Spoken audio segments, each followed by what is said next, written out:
swaps in phase number 2. I'm excited for game number 2, though. You know, Naventic, I was not up to snuff, I feel like, in that game, but a lot of it was the map compared to the draft. They are a team that focuses on team fighting so often. They are a team that neglects macro whenever possible. So let's see something like a Sky Temple or something like BOE. Well, hopefully. let us see. Yeah, we can let see us find right out. now. Right there, now. Infernal Shrines. Infernal Shrines. Not... man, it's a slow enough game. It's a slow enough map to where Nventic will probably get that 5-on-5 fight on the same talent tier at some stage of the game, but it is still another one where if they fail to appreciate macro enough to where it can really get out of proportion, and if Superstars never let go of like the handles, I can see Nventic struggling to recover. Thinking about immediately any particular picks on either side stand out. I know Superstars is a whole new ball game. Yeah, Superstars at this point, I feel like Arthas is going to be really high value. If it's Arthas or Dahaka, if we see one taken from the other side, they'll prioritize it. Arthas specifically because he complements the wave clear onto the map. Leo isn't terrible in this department though, and I know both of those players are very comfortable repping him on the front line too. I wonder if this is where we see an Illidan for the first time this series from Naventic. They did play it earlier on Shrines versus Gale Force Esports, but have kind of moved away, and even they have played Medivh on Infernal Shrines too, so that might be a hotly contested pick. Double the Medivhs. Sadly, there's no Kerrigan, I believe, between these all. Like, I know Zuna in the past has played the Kerrigan here or there, but with the roster, oh man, I just did it. I know, it's so hard. With the role swap, my goodness, between it, it's been a less common and less likely situation to find play out. Both of these teams' most played heroes going into this series were Dahaka. The Both have Dahaka. so much focus on Dahaka, but last game, Nventic got him. And then Superstars were still able, because they've got these double warriors, it may not necessarily be as important. That might have been more of a Yoda thing, a Yoda warrior specifically. Naventic banned Luther. Automatically, you think? Well, then they want their Dahaka. Those have been the top 2 first picks. Genji, most likely the ban of Superstars. So if we assume first pick Dahaka, do you see them flexing it any different or no? The only thing I could think of is that they see Tassadar up and they're like, we can't let them have Tass. Yeah, that's a good point. But if they go in the Tass direction, then they most likely have to go into, again, more of like an Illidan or a different double warrior is not nearly as successful, or it doesn't play more into the style of Naventic. At this point, we have so many different playstyles in North America, it's even hard to kind of shun that because we have a lot of teams running very different things. Probably more diverse than we've ever had it. And again, whether that's for better or for worse, still yet to be determined. They're figuring it out, man. Dahaka or Tass. Tass it is. So we see Superstars decide to pick up the Dahaka for themselves this high up. Ariel and Stitches, no. Again. Exact same rotation.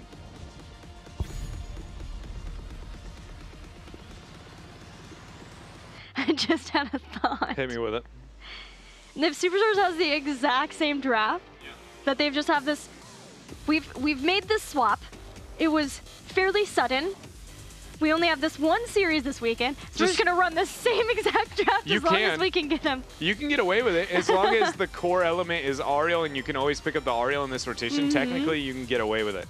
It's very, very possible to be able to do that. And if Naventic got to the point where they're banning the Ariel, you might count that worth too. You know, you only need small variations.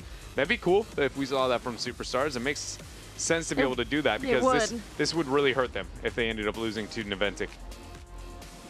Naventic taking their sweet time in this rotation, very much trying to figure out what they're going to do with this Tassadar pick because again, it's a little uncharacteristic of them. There's the Illidan. Yeah, I thought that made the most sense for them to go in that direction, and now suddenly I go, I think Naventic is most likely going to win this game. I agree. Because again, you change, Zuna is going to be on a high impact hero, and he's going to be able to create a lot of havoc, and when that happens, suddenly Naventic plays like a different beast. They do with Illidan. It was so fun watching that series. Who was that against? No Tomorrow. even won that game, didn't they? That was the only game they won. They did. They had drafted the Uther Lunara Ariel and then got Illidan banned against them, but then the next game they got Uther and then Illidan Ariel, and we're like, we'll make whatever battery work. We just want our Illidan, and it was dominant. Very much was. The Numerak was removed. Again, we talked about the synergy with the counter, I guess, according to the stitches and the Numerak cocooning. It's just an objectively strong ban. Not surprised to see that taken away. Though for Naventic, Arthas makes the most sense. Again, I was just talking about the Dahaka Arthas being a major focal point. We already see the Dahaka has been yet to be able to be picked up, but now you already got Illidan on one side of the table. I'm honestly astounded that it's taken this long to think about it, but again, if they aren't on the same sign, they even banned the Dahaka. They don't want any of your funny business for globals. They're ready to battle. Gilly, they've got a master plan here. I feel like that was too blatant. Like, think about it. You have Arthas, Dahaka were in the double warrior argument, or Leoric. You are not afraid of the Leoric. You're only afraid of one of those two. You beat the Dahaka with the Illidan matchup, and Arthas directly counters the Illidan, and it's a good map for the Arthas, but you still decided to ban out the Dahaka. So it's either one, you don't identify the fact that they have to run double warrior, or you know that they don't have to, so we'll see if that's the case. I hope that's the case, but if it's not, that ban might be a little counterintuitive. What are you laughing at, my tone? You sounded like a cartoon character. It just might be a little counterintuitive. I don't know. Well, hi, I'm Dreadnought. Surprise Arthas on the other side of the They're table. gonna run the same thing. The I exact love same it. comp. Well, what do We we run it until we don't. Is that like you're winning the video game until you ended up losing? Yeah. It's just, I don't know what happened, boys. You know? Really good advice here, the HGC. Do we get the Lunara still? Just Lunara solo frontline? Probably going to be unlikely. What warrior did they run with us Last time that they last moved time? into it? Wasn't it with Arthas? Because then they had the Arthas Lunara synergy too. Yeah, they had the double I feel like synergy we talked about that. between the unfair advantage. But they aren't going to be able to have that tool for themselves. Maybe that's why they didn't ban Arthas. They were hoping, but then leave Dahaka. Again, yep, it doesn't make any sense, which is why I said this has to be a master plan. Here it is. We're at the very end, Here we which says go. it's not a master plan. The Murden for the double threat, Lunara or something else? Gul'dan. Maybe because they don't have Ariel Lunara. But you still, Lunara. Well, Gul'dan.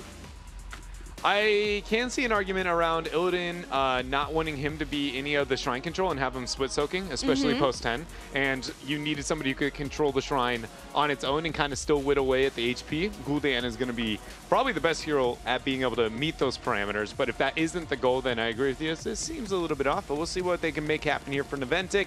Meanwhile, on the side of Superstars, do we expect anything different?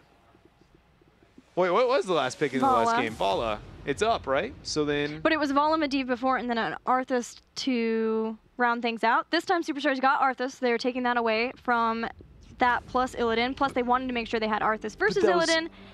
That was only because of the Dahaka ban, though. That's the only reason we see the fluctuation. So it should be the exact same unless they...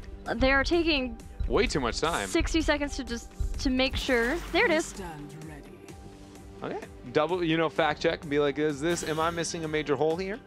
So we have the exact same composition versus a drastically different composition on the other side.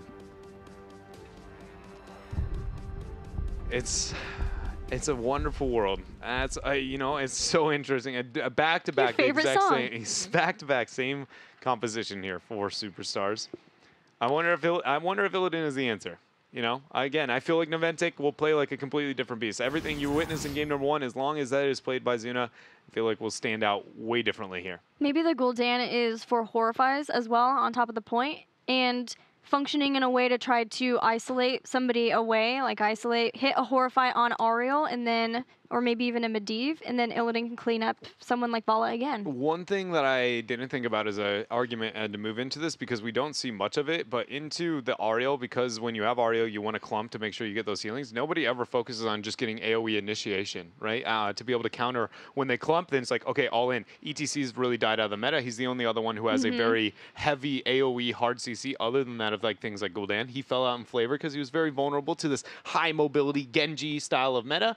But I don't hate the argument. If that is the actual thought process, I very much can be like, yeah, you know, I'm down. I want to see it played out. I feel like he's going to be pretty vulnerable here. Illidan is going to be kind of doing his own thing, and suddenly Gul'dan's going to be in the back lines like, hey guys, remember about me? Like, somebody's got to keep me alive too. That I'm afraid of, but if Illidan's doing enough work, it might not even matter. Yeah, Gul'dan's not up against something like a Genji this time, but he still is up against portals. Yeah. And whether we know... Everybody's a Genji when you have Medivh. Arthas gets on top of him, and all of a sudden he's slowly trying to run away. We'll see how it works. Nventic trying to tie things up in game number 2 as we go to Infernal Shrines. Oh, man. Sorry, I crack myself up sometimes. You're the only one. I know. It's just... It's kind of true, and it's a little sad that it is the case. No. But everybody has a little bit of a... If you share the joke with us, we can laugh with you instead of at you. Zuna is going to be on the Illidan here. That is what I wanted to see for Naventic. It's just... Is the Arthas that we, you know, again, could assume was coming out was almost forced if you consider, again, the double warrior argument we've come up with in the Dahaka ban. The only other thing was Leoric, which you were never going to pick into that Illidan. So does Urho make too much happen to where he can limit Zuna's impact in this game? A 2-1-2 is what Naventic's rolling out with. Superstar is still questioning what they want to do for the laning. Orc Bros together in the bottom, and then Tassadar to help out Zuna in the top. Is it bad that when I see Rhaegar, I don't think of him as an orc? Do you think of him as a dog? I just think of him as a doge, yeah. Every time I think of That's Rhaegar. acceptable. And also, I think it's mainly worsened by the fact that his master skin has the spalders that are like also like wolves, right? And so like every time I think of him, it's just the wolf. It's never about like the actual human form of him. Like I know he's got the scary jaws and the sweet mask and everything, but Gul'dan is it, and then not so much for the Rhaegar. I will say I'm so glad to have the removed tooth for the portraits of Gul'dan because they are pretty close to the same when you look at the portraits. Man. Yeah. That's kind of creepy, actually. You didn't realize that? The rotationing here, Naventic is pulling ahead when it comes to the laning phase, but that's merely due to the wave clear. They've got themselves a nice little Gul'dan, one of the best wave clear heroes in the game. Rhaegar, one of the top of his role. Murden doesn't do too bad in the wave clear as long as you take the double W. I think it's Thunderburn there at level 4, and then you pair that with the Ironforge Momentum at 7. You get 2 Thunderburns onto the ground. You kill a whole minion wave. But that's a long ways out. And we know Illidan, some of the best in the world, especially with that immolation. Yoda's getting pressured here. B-Kid with that Storm Bolt. The no vault available because it was already used, and that was a very easy picking for First Blood over to Naventic. The time could not be better for Team Naventic as they are just in time to activate a shrine and immediately do so that they can get started. They group them up, send out a Fellflame, and get 9 Skeletal Defenders right off the bat. Superstars just now having Vala in. What do they do? How do they respond? They're going to still send Stitches down to check. He gets stopped in the rotation from B-Kid. Seeing the Skeletal Defenders like this, it is just so far into Naventic's favor. Yeah, and they've got the Lightning Bond and an Illidan with Immolation. I mean, they pretty much just 1W and from both those heroes, and it kills everything around the Illidan. Srey is doing his best here, poshing around. Hotzi has actually revealed this flank there from the Murden, being B-Kid. We'll see what Naventic decides to do with their Skeletal Defenders. They look like they're kind of already swapping the lanes to make sure that they get the lane mismatch that they think is most optimal if the Punisher was going to be sieging out, and then they will decide to cap it whenever their hearts desire. Is there any reason for them to delay this for a super long time? I personally feel like in a total, like we're talking really kind of next level world, I personally go, if you have a better early game laning phase, never cap it. Like, that's how I view it. Because it takes so long to get the objective and it's so useless. I'd sit at the 39 and just wait it out. And I'd gain the advantage by taking out the front lines. We saw Nventic winning the 2-1-2. I personally, like, this is very nobody in the world doing it, but like, in my shot calling learning experience, I honestly wonder if there's ever even a purpose to be able to pick that up unless you do have the bad early game. We've seen an occasional delay for a really long time here and there, but yeah, hasn't really come into effect too much yet. Hasn't become the standard, or at least the meta that we see a lot more on Infernal Shrines. And Naventic did end up capping that, but made sure they were soaking in all of the lanes and trying to get a slight experience off of that, knowing that it was going to be a weaker Punisher at the beginning. They get to level 7 faster. Tassadar, considering what build he wants to move into, it will be the Oracle build. Oracle build once more. You know, we have seen Tassadar has found himself to be one of probably the most diverse, talented heroes in the entire game. Because I feel like we've seen almost everything at level 1, 4, 7, 13 even. 16 has got multiple, but not as diverse as some of the other ones. It's just crazy to see what he's, you know, happened to him since the first iteration of nerfs and adjustments over time. But ultimately, he finds his place at the top of the North American meta once more, where he belongs, it feels. Yeah, it's a scary time for all of us. When Tassadar is a first big fan. Exactly. Zuna took a whole lot of damage, and Hosey's going to dive on through his portal. Speaking of dive, there's no one to friend or foe down to the mid. Murden just hanging out there. Big Impact's now in trouble as well, but we've got a totem to slow down Sray. Everyone from Naventic escapes the ire of Superstars. BKid also waiting in the wayside there. We'll be able to catch Sray in rotation. We'll see if Naventic wants to collapse. It's a really common anchoring spot because it stops all rotations. Your opponents essentially have to go through that, or they waste a lot of time by taking the safer route. It's also, it's essentially, you see that all the time in Dragonshire, but it's more straightforward. You understand it. On a map like Infernal Shrines, it's equally as impactful. Max range Stormbolt, will it land? It will. Do want to say there, that was one of the moments where killing a sidewall is actually a misplay. So the damage came out throwing the spells over, but think about it. Hitting that Stormbolt, when you know the sidewall is there, removed a large amount of territory to be able to dodge through. The minute that everybody took it down, Icona actually had the opportunity to dodge. This is just small, obviously very nitpicky things, but at this point, we don't have too much happening. I figured I'd break down some of the things we're missing. Maybe everybody at home that they don't see. There's a shrine. And Naventic's about to get 10 with it. There you go. Yeah. We've caught back up. Thank you, Gilly. We've sure missed a lot here.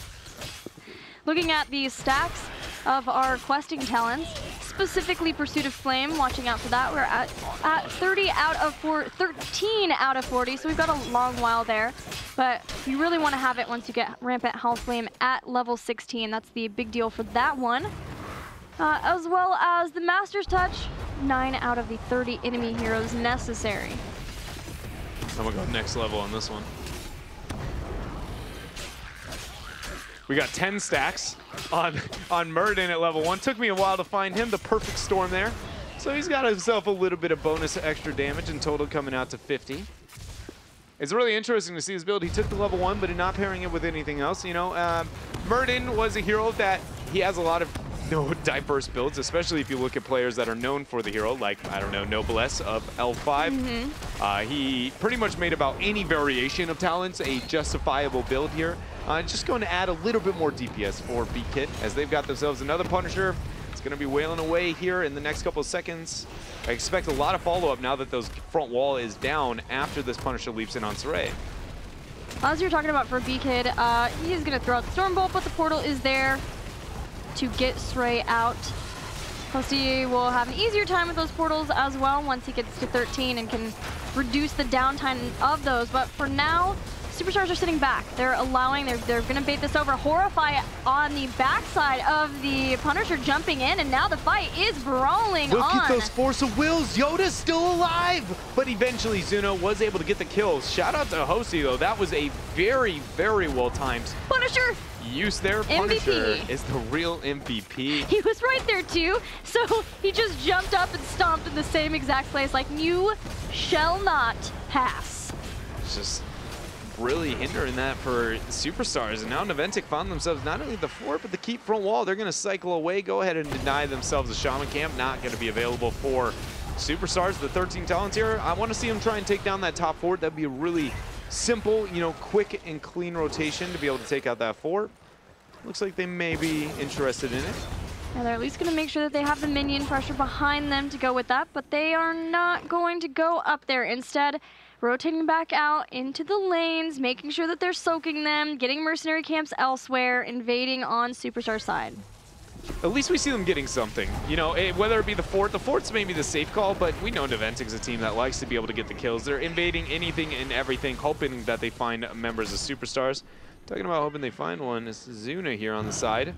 He's mainly hoping for a misplay in rotation because the fort still exists. We know that Illidan is not a hero for how deadly he is not a burst focus hero. He needs long overtime initiation fights to be able to catch them out, and that is why that fort is too big of a deterrent. He backed out. He's going to start the shamans, but Nventic with this upper hand seems like they're very comfortable waiting out for the next Punisher, you know, the next shrine phase to unfold. Superstars, meanwhile, does not want that to happen until they can get 13 and try to catch up, make sure that they are on the same talent tier for that fight. So they're doing all they can to soak the lanes, but safely together. They have Stitches in the bottom lane. And Vala and Ariel always cycling together, with Hosty as the Medivh willing to push out a little bit further and see where the members of Superstars are at, using that vision to their advantage to make sure that they're soaking without getting caught in their rotations. See what Superstars ends up doing here without the 13 talents here being achieved yet, and it's very apparent that they're going to be behind in rotations. They showed 3 members on bottom very, very late. Naventic was unable to capitalize on that, or at least opted to not abuse that very early on. Zuna now is just going to start this. And he's going to go ahead and get to pick up a couple for free, as it is a full 5-on-5 up here in the next couple of seconds. Yeah, with those Shaman, Naventic have been able to push back and see exactly when Superstars are going to rotate in. 13's down here. Gloom is going to help if that's the route that Vala wants to go, with the ability damage coming in from Gul'dan, but instead getting tempered by Discipline, so just wanted to make sure that he is able to give himself some self-sustain once he has those hatred stacks built up. Superstars moving on to the point, trying to push back. Team Nventic hook goes out. Shout out to Tomster. Even if that hook landed, that was a beautiful pre-cleanse to be just throwing out. There goes the Horrify, hitting the 2 members. That is Hosty getting Horrified immediately into the hunt there from Zuna, and now the chase is on. Detainment Strike landing onto Zuna, but the Ancestral is there from Tomster, just clutching it out left and right. And now Zuna is trying to get the kills available over Superstars, 2 members down, and it looks like that is enough for them. They back out. They want themselves that Punisher. Man, Horrify an immediate hunt on top of Hosty. Once again, Naventic reset the stacks of Hosty. Master's Touch goes to 0. That Detainment Strike was everything, though, from Iacona to make sure that Yoda could get out and they didn't lose anybody else. Dude, Tomster's actually a legend. He is making a lot of huge plays. I feel like, you know, when Buds, for instance, was a player who also made a role swap to transition over to the support role and made a lot of wakes very quickly, his was through his ability to draw aggro and bait a lot of people, especially his ice blocks were really on point. A lot of his heart's AC, but it seems like Tom is figuring out the healing and playmaking at the same rate, to the point where a lot of his cleanser, I mean, they're just legendary. He's getting the Ancestrals at absolute maximum value. And it's not just like the Kharazim like we thought we would see for some while. He's now shown Uther and Rhaegar at the top level. This is so impressive. It's really great to see, considering the fact that Nventic started out not in an optimal position, that they did have Biggie in that role, and then chose to switch Tomster over in week 2, knowing that they would probably very likely sacrifice some more series while Tomster caught up to the support role. But his ability to come in and be able to make plays so quickly has been very nice to see for Team Nventic, and necessary because the support role is so important. The hook lands. Zuna is now making his rotation out. He's about to be in range for the hunt, so get ready for this. He goes in, he gets there. Hosty, he's no force of will remaining. The Aegis bought a bit of time. Can he make it out? There it is. He gets it before the Horrify. Oh, man, the healing is not there. They just can't sustain through. It's basically hands-off keyboard for Hosty at that point. When you've got the hunt like that, too, the Aegis tries to help, so you've got the force of will, but then the Aegis is an immediate target to Horrify as soon as it's after. We do have to consider the fact that reabsorption has not come online, right? Yeah, I thought for a second that healing was from reabsorption. I was like, wait a minute, he's not 16. But if that happens, the CC is predictable. If we can see him just for 1 second get a perfectly timed shield, maybe these fights wouldn't be as, you know, lopsided in favor of Naventic. Now the problem though, Dread, is that twice in a row now, Hosty has not even been able to get a ley line seal out. Naventic has been consistent in their ability just to focus on him, and they've never let up that pressure on him so that he can ley line seal in a way that they can regroup, heal up, gather together, and then go back out. And the Horrifies are a big part of that. Yeah, really good job there. The initiations from Big Impact have been exactly that, had a huge impact. Without the 16, what is Naventic going to make happen onto the map? Everything is fortless, but it's unlikely to see them move up with these camps and pressure something out with the 16. They're just going to, again, wait it out, wait a little bit more for the objective to spawn. But Superstars will have the 16 window. So if they win this fight, they still have a chance to be able to come back, maybe get themselves a couple of forts with the Punisher. But it's pretty much necessary, not just, oh, that'd be nice. It's kind of like a, guys, we might need this Punisher, otherwise we're going to be down a keep and be dealing with the Illidan split push all game. Well, I'm hoping in this instance that nobody from Superstars will get caught in a way that it forces Hosty to use a portal to save them. Because after that is always when Naventic dives on top of Hosty, and then he's in a weird situation. But again, now he has 16, so he has reabsorption. If Superstars can be the ones to initiate, and they're trying to do that with a hook, they make iDream burn his dimensional shift, and they're on the point in time. This is the first time we can say Superstars is winning in Skeletal Defenders the entire game. This first time they've made it there before their opponents. There goes the Bile. Azuna's going to be starting it out, Gilly, but nothing gained yet. Every time I see Superstars move through a choke, I'm like, this is the Horrify that ends this game. It is that scary at this point. Hook does connect onto Big Impact. Azuna goes in. There's the Horrify. The damage there, Vala just had no chance. Look at that, Urho at least making it through the portal there, has managed to survive with the Force of Will. Leyline was dropped, but the Punisher lost. The camp up on top still pushing away. The camp up on middle pushing away. 3-level lead, and now Naventic is going to be able to close the gap up into 20.